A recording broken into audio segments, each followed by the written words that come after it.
Olá, amigos. Bem-vindo a mais uma de nossas aulas do curso de Aconselhamento em Dependência Química. Sou Carlos Alberto Silva Ferreira, sou psicólogo e hoje nós vamos conversar sobre tabagismo. Dei um texto para vocês e no final do texto faço uma pergunta, deixo um questionamento. Existe nível seguro de consumo do tabaco? Através do texto, vimos que o estudo do INCA demonstrou que o hábito de fumar leva a pessoa a, em algum momento, desenvolver aí uma série de 50 doenças. A questão não é que a pessoa pode adoecer. O fumante, ele vai adoecer. Não se sabe ao certo qual doença vai desenvolver, mas com certeza vai desenvolver alguma enfermidade. Eu costumo brincar com o pessoal que eu trabalho que o menor dos problemas, esse seria o menor dos problemas para o homem, seria a impotência. Algumas pessoas, ao pegar o maço de cigarro no comércio, e quando vê lá o símbolo da impotência, que é um cigarro caído para baixo, eles preferem, pede o outro, o que aparece rato morto, principalmente quando aparece bicho morto, porque aí a fantasia e o pensamento mágico é de que vai acontecer com o outro, comigo não. Mas a questão é que o fumante, ele com certeza vai desenvolver alguma doença. Acreditava-se algum tempo atrás que se a pessoa conseguisse fumar até 3 cigarros ao longo de um dia e ela mantesse esse hábito por um tempo, o risco de desenvolver uma doença devido ao hábito de fumar era nulo. Hoje se sabe que isso não é verdade, principalmente relacionado às questões coronárias e respiratórias, as questões cardíacas, respiratórias e vasculares também. O risco de uma pessoa que fume muito pouco, em torno de 1 cigarro até por dia, aumenta em 50% a chance dela desenvolver uma doença coronária ou um problema respiratório. Então, a resposta é: não existe nível seguro. Não há segurança para o cigarro. E esse é o maior problema do consumo de tabaco, através do fumo. Antigamente se consumia tabaco de outras maneiras, o risco talvez fossem menores, mas eles ainda existiam. Havia o hábito de mascar, o pessoal muito mais antigo deve se lembrar que as pessoas ficavam mascando fumo, depois de mascar muito jogava fora, e oferecia menos risco, mas ainda era um hábito que trazia muitas lesões ao organismo. O hábito do rapé, que era cheirar o fumo, pegar o fumo, torrar o fumo, moer, transformá-lo em pozinho e ficar cheirando, colocando no nariz. E que provocava, inclusive, os espirros, né? Provocava uma série de espirros e muitas pessoas gostavam da sensação de espirrar, nem tanto do fumo em si, mas a sensação de espirrar. Mas enfim, esses hábitos desapareceram e permaneceu o hábito do cigarro. Ainda hoje, cerca de 10% da população adulta, isso sem contar os adolescentes e as crianças, cerca de 10% da população adulta ainda mantém o hábito de fumar. Esse número vem caindo aos longos dos anos. Prova que a educação, o aviso, o alerta funciona para muita gente. Os números têm caído drasticamente, em torno aí de 30% a 40% de pessoas, desde que se começaram a campanha educando as pessoas sobre os perigos e os malefícios do fumo. Lugares fechados que antes não se respeitavam, as pessoas hoje respeitam. É quase possível se ver hoje uma pessoa fumando num ônibus, num coletivo. Antigamente isso era muito comum. Ainda se encontra um ou outro desrespeitando as normas, mas ela vai ser reprovada, ela vai ser censurada.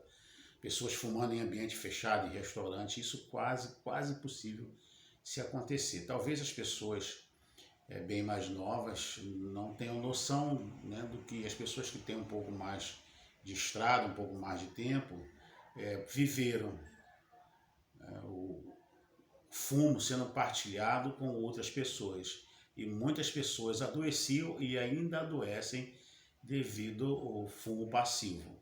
E aquele fumo que o indivíduo ele mesmo não pega a substância, não acende, não coloca na boca, mas está próximo de quem está lançando no ar o produto do produto consumido.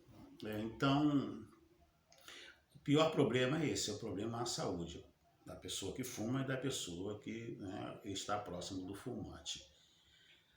O segundo problema do cigarro é o problema econômico, de que pessoas que têm poder aquisitivo menor deixam de fazer coisas que são importantes, em situações da pessoa estar desempregada, conseguir fio no lixo, lata de alumínio, essas coisas que podem se vender e reciclar, fazer a reciclagem e com o dinheiro comprar cigarros, não comprar 1 litro de leite, não matar a fome dos filhos, o cigarro ficar em primeiro lugar.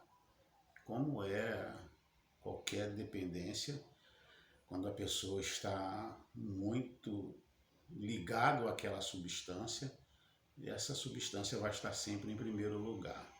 E o cigarro vai se ligando a tudo que é circunstância da vida da pessoa. O indivíduo acorda, toma um café, dá vontade de fumar. Ele vai ao banheiro, dá vontade de fumar.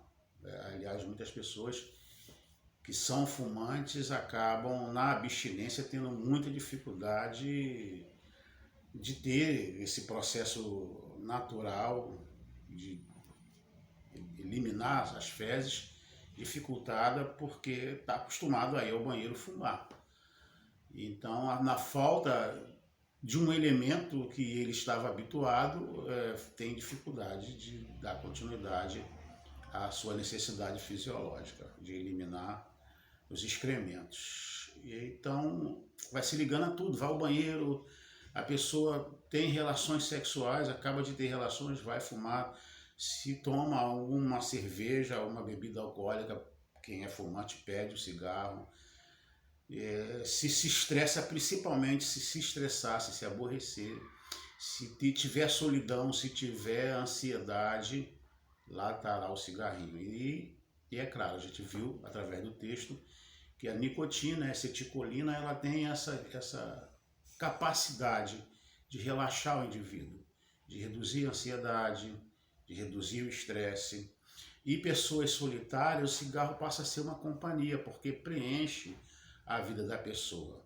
A pessoa que a sua vida não tem muito propósito, ou mesmo que tenha a possibilidade do propósito, mas por uma dificuldade emocional e existencial, traz um grande vazio, uma grande solidão, uma dificuldade até de achar propósito nas outras coisas, acha no cigarro. E o cigarro, então, completa a sua vida. É muito comum a pessoa, quando para de fumar, sentir que está um vazio na vida, está faltando alguma coisa que é muito importante para ela. Fica um buraco. E é claro que isso não é só pela questão da nicotina e da acetilcolina, porque isso a pessoa poderia usar de outras formas.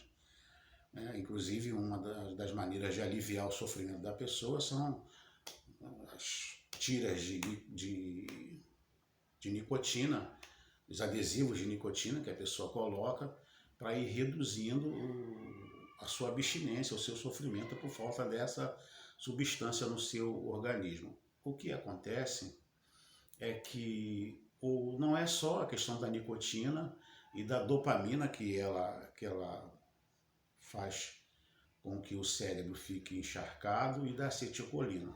Então a gente viu que existe muita substância na queima do cigarro, mas a principal que leva à dependência é a nicotina.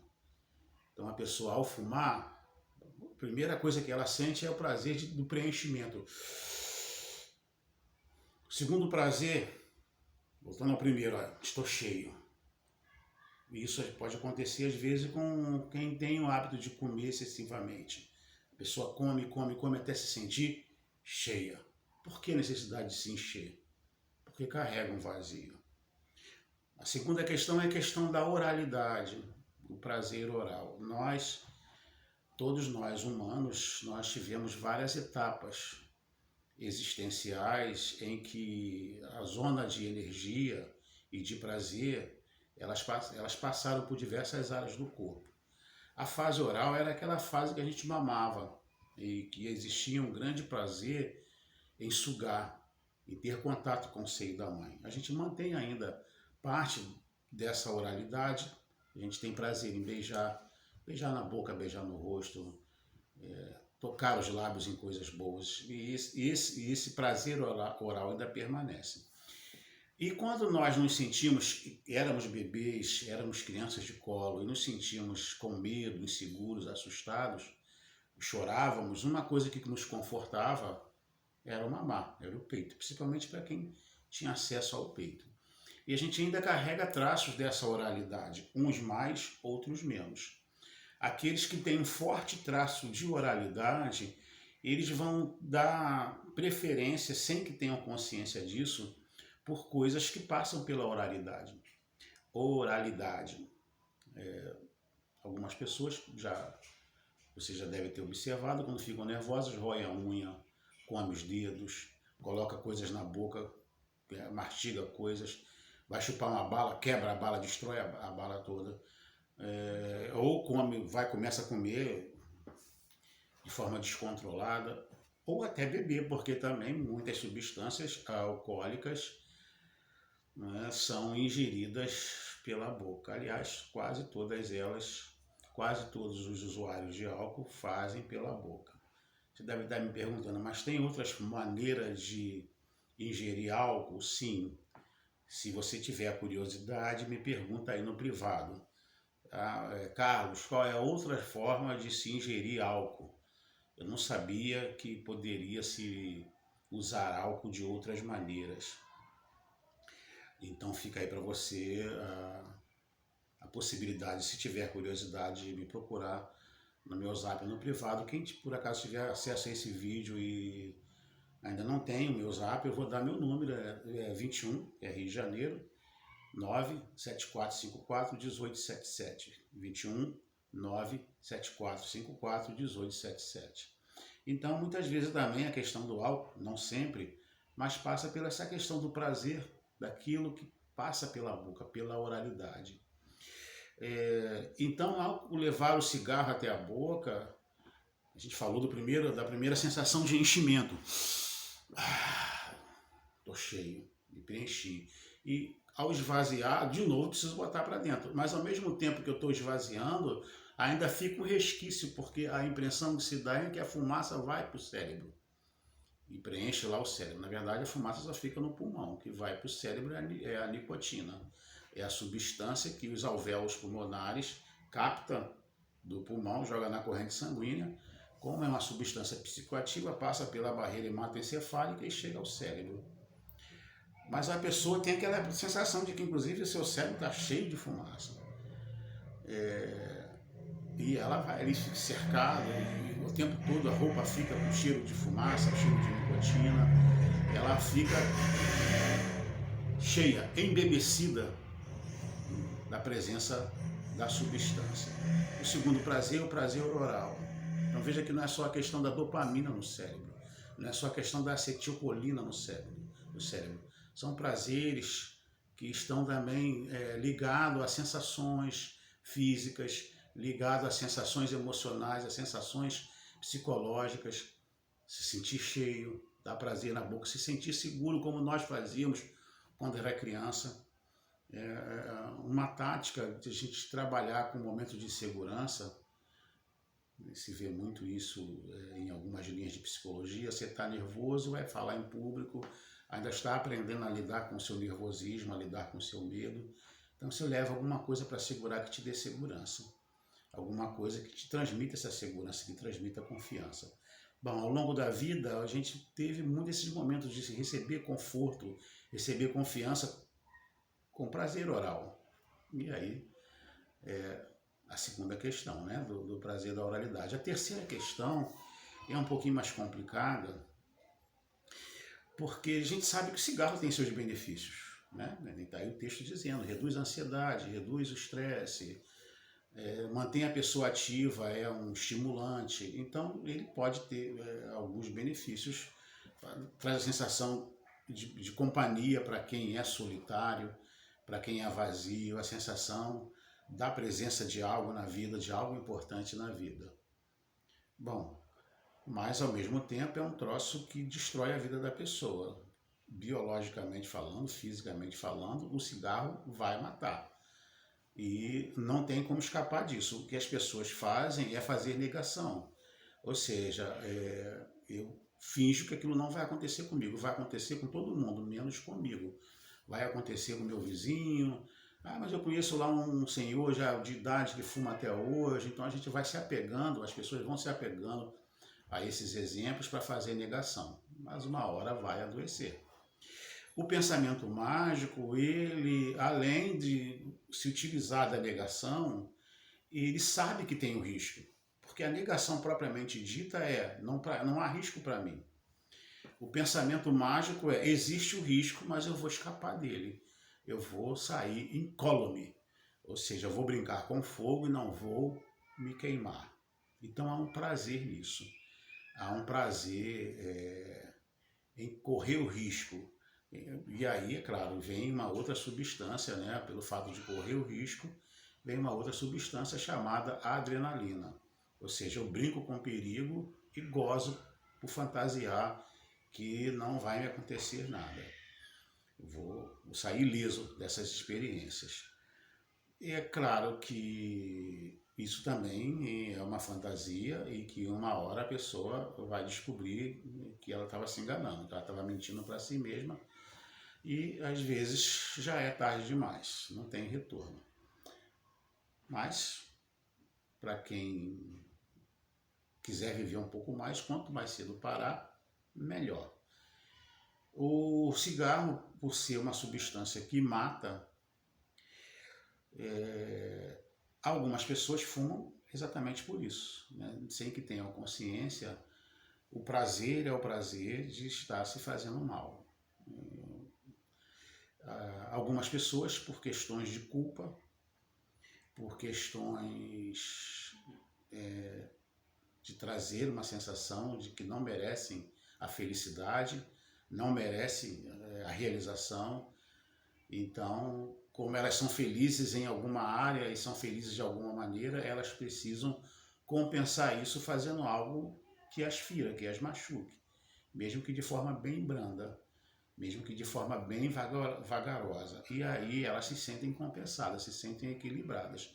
Então elas matam dois coelhos com uma paulada só, não só com relação ao cigarro, mas outras substâncias também. Isso pode acontecer. O cigarro é uma possibilidade bem maior. Então, eu sou uma pessoa realizada, sou feliz na minha vida, sou feliz na minha profissão, sou feliz em várias áreas da vida, mas eu tenho uma sensação de culpa, de que isso pode terminar em algum momento, que eu não merecia isso, que algo de ruim pode me acontecer. Então, ao fumar, eu já coloco, vai me acontecer algo de ruim. Já sei que vai, eu não sei quando. Quanto mais tarde, melhor. Mas eu já sei, já espero o pior. Então aquilo me alivia, eu já me sinto compensado de forma negativa. Ou seja, eu mereço ser punido, eu mereço sofrer de alguma forma e vai ser esse o caminho que eu escolho no sofrimento. Ao mesmo tempo que o sofrimento também dá prazer. Então mato dois coelhos, ou a pessoa mata dois coelhos com uma paulada só. Eu já fiz várias pesquisas de forma não científica, perguntando às pessoas, trabalho com grupos e perguntando se o cigarro não oferecesse perigo, você acha que daria algum prazer ainda? É uma pergunta difícil, mas quando a pessoa ela realmente se aprofunda na experiência, ela fecha os olhos e se vê fumando um cigarro sem nenhum risco, a pessoa um cigarro que ao invés de matar, favorecesse, desse colocasse vitamina C no corpo, mais oxigênio. Então, para inventar um carro, você já deve ter notícia que o carro, que ao invés de jogar gás carbônico na atmosfera, vai jogar oxigênio. Coisa maravilhosa, né? Quando chegarmos a essa época de termos veículos que circulam por aí, faz tudo de bom que a gente quer que faça e ainda devolve mais oxigênio para a atmosfera. Não vai ser maravilhoso? Imagina se fizesse um cigarro assim também, né? Desse prazer, a pessoa fumava, dava prazer, reduzia a ansiedade, reduzia o estresse, tirava alguns, para quem é solitário, tirava as questões da solidão, dava um propósito para a vida, né? Mesmo que seja algo que para alguns seja algo insignificante, mas para pessoas que têm uma relação com o cigarro é algo significativo. E ao mesmo tempo produzia vitamina C no corpo, vitamina D, aumentaria a imunidade. Se eu te disser que isso não teria graça para as pessoas, que a graça para a maioria das pessoas que fumam, mesmo que elas não queiram admitir isso, é correr o risco. É a questão do perigo. E a psicanálise, ela já nos ensinou isso, que nós temos o tempo todo dois princípios ativos atuando em nós. O princípio da vida, que eles chamavam de Eros, e o princípio da morte, que eles chamavam de Thanatos. E que há uma tendência nossa, às vezes, à autodestruição, que faz parte do ser humano e que a gente lida com isso o tempo todo. Quanto mais a gente acha equilíbrio entre essas duas forças e encontra um meio saudável de levar a nossa vida até chegarmos ao momento em que teremos que enfrentar aí a passagem, né, dessa vida para outra existência, para aqueles que acreditam, a gente vai fazendo da melhor maneira possível, aproveitando e vivendo o máximo que a gente puder. Que a morte, até o momento, é inevitável. Bom, mas enfim. Então, às vezes, há uma aceleração desse momento, uma ansiedade de se chegar logo a esse momento, e nem sempre isso é consciente. E o cigarro é um ótimo instrumento para isso, né? A pessoa que fuma, diz algumas pesquisas, cada cigarro a pessoa joga fora 5 minutos da sua vida. Então é algo muito sério. Então, ao lidar com uma pessoa que fuma, que muitas vezes não reconhece o hábito de fumar como uma doença, mas é uma doença, inclusive relacionada na Classificação Internacional de Doença, na sua 10ª versão, a CID-10, e carece de tratamento, carece de ajuda. E é claro, como eu já disse anteriormente, a educação ajuda muito, o alerta ajuda muito, mas isso não basta. Porque 10% das pessoas no Brasil, acima de 18 anos, ainda estão fumando, com toda a informação, com toda a educação, com todo o conhecimento que lhes são possibilitados. A indústria do cigarro não pode mais fazer propaganda em televisão, nos meios de comunicação, mas os faz de outra maneira, encontra meios de fazê-lo. E toda vez que eles reduzem o preço do cigarro, trabalham com a redução de preço, quando conseguem fazer isso, porque os impostos em cima os tributos em cima do cigarro é muito alto, mas quando eles conseguem fazer essa façanha de diminuir o preço, o consumo aumenta. Então 10% de pessoas ainda fumam e nós vamos às vezes nos deparar com isso. O mais comum é que a gente se depare com esse problema do cigarro quando pessoas irão buscar para outras drogas que elas considerem mais nocivas, como cocaína, como álcool. E o cigarro ele vem de reboque, né? Algumas pessoas preferem trabalhar uma dependência de cada vez, deixando aí o cigarro por último, né? Em vez de tirar o cigarro e o álcool ao mesmo tempo, trabalha com a abstinência do álcool. Nós trabalhamos com a ideia de abstinência, não com a ideia de redução de danos. Redução de danos é importante, nós aceitamos a redução de danos para aquela pessoa que admite que não quer parar, que quer continuar usando. Então, o profissional de saúde ou quem estiver trabalhando, encontrar todos os meios de ajudar essa pessoa a preservar a sua vida e a sua integridade o máximo que for possível. Mas quando se fala de abandono, né, a curto, a médio ou a longo prazo, de abandono de um hábito de consumo, de uso de determinada substância, eu não acredito em redução de danos, porque uma vez que a pessoa coloque dentro dela a primeira dose, a sua consciência já altera, a sua consciência já muda. Então ela se torna uma outra pessoa e o seu compromisso com a sobriedade, e mais ainda o compromisso com a lucidez, o compromisso com a sua capacidade de dizer não aos seus desejos, a sua capacidade de enfrentar as suas dificuldades, seus problemas, e isso fica comprometido. Então é muito difícil uma pessoa que não quer mais usar álcool e dizia para si mesmo, eu vou tomar só um pouquinho e vou conseguir, redução de danos já vai ser isso aqui para mim. Eu vou tomar um pouquinho aqui de cachaça e vou ficar só numa dose. Quando ela toma a primeira dose, a sua consciência já altera, alterando a sua consciência, ela não tem condição de dizer não para si mesma e não tomar novas doses. É claro que isso não é redução de danos. Eu estou dizendo que algumas pessoas acham que isso é redução de danos, não é. E nesse sentido eu não concordo com esse tipo de trabalho, mas as pessoas às vezes elas podem optar, né, conseguir tirar o álcool, por exemplo, poderia ser outra substância, e deixar o cigarro. Quem trabalha com acolhimento em alguns lugares aceita o uso do tabaco, às vezes tenta limitar a 5, 6 cigarros para a pessoa ao dia. A gente não vai discutir nesse espaço aqui se isso é certo, se é errado, se é bom, se é ruim. Uma coisa é certa, o cigarro ameniza o sofrimento da pessoa. Eu prefiro trabalhar tudo de uma vez só, tira tudo, se for o caso, leva a pessoa ao médico, faz o exame, toma as medicações com controle médico que vão ajudar a lidar com o sofrimento. Se for o caso, coloca aí os adesivos de nicotina e vamos trabalhar tudo de uma vez só, apesar da dificuldade. Agora, é claro que cada caso é um caso, né? Nem todas as pessoas vão se adaptar a essa situação e precisam talvez de um ambiente mais favorável, né? Que favoreça tirar uma substância de cada vez. Mas dificilmente, embora aconteça, vai aparecer para o tratamento pessoas que querem tirar só o cigarro. Acontece, mas é mais comum essas pessoas procurarem um serviço médico direto.